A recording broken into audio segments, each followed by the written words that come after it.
कि बेटा जो हमारी रासायनिक अभिक्रिया होती है, पता कैसे चलता है कि हमें ये रासायनिक अभिक्रिया है हमारी। तो रासायनिक अभिक्रिया का परीक्षण मतलब अगर ऐसा होगा तो ही हमारी जो अभिक्रिया होगी वो रासायनिक होगी। क्यों, कैसे? अवस्था में परिवर्तन। अवस्था मतलब, चलो हम पहले ये पढ़ लेते हैं फिर मैं आपको बताती हूँ। ठीक है, अब हम पढ़ेंगे रासायनिक समीकरण। रासायनिक अभिक्रिया रासायनिक समीकरण द्वारा निरूपित की जाती है।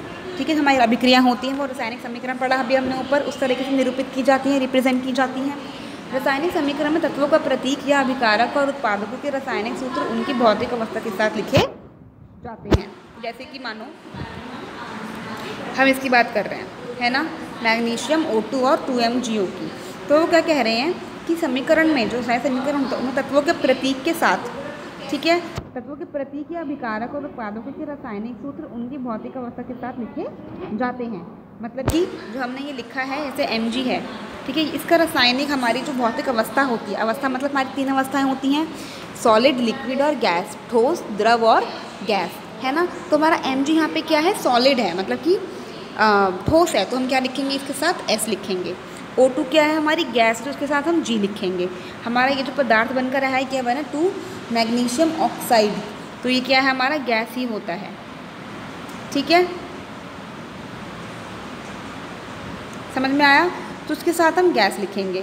ठीक है, तो ऐसे ही हम अब जब कोई भी समीकरण लिखते हैं तो उनके जो हमारे रासायनिक सूत्र होते हैं या फिर रासायनिक एलिमेंट का नाम होता है, तत्वों का नाम होता है, उनके प्रतीक के साथ हम उनकी अवस्था ज़रूर लिखते हैं। और तो हमें उनकी अवस्था पता होनी भी चाहिए इसके लिए।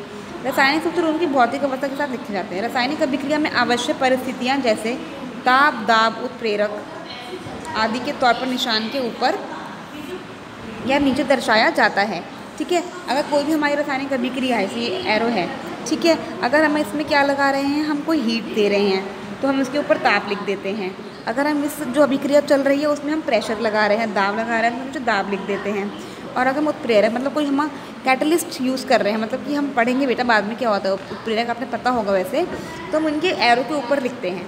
ठीक है, कोई भी चीज़ अगर ऐसी यूज़ हो रही होती है हमारी इसके अंदर तो हम उसके एरो के ऊपर लिखते हैं। ठीक है, उदाहरण, मैग्नीशियम वायु में जलकर मैग्नीशियम ऑक्साइड बनाता है। तो मैग्नीशियम क्या है, सॉलिड, और ये वायु मतलब कि हमारा गैस है, और मैग्नीशियम ऑक्साइड क्या है, हमारा गैस ही होता है।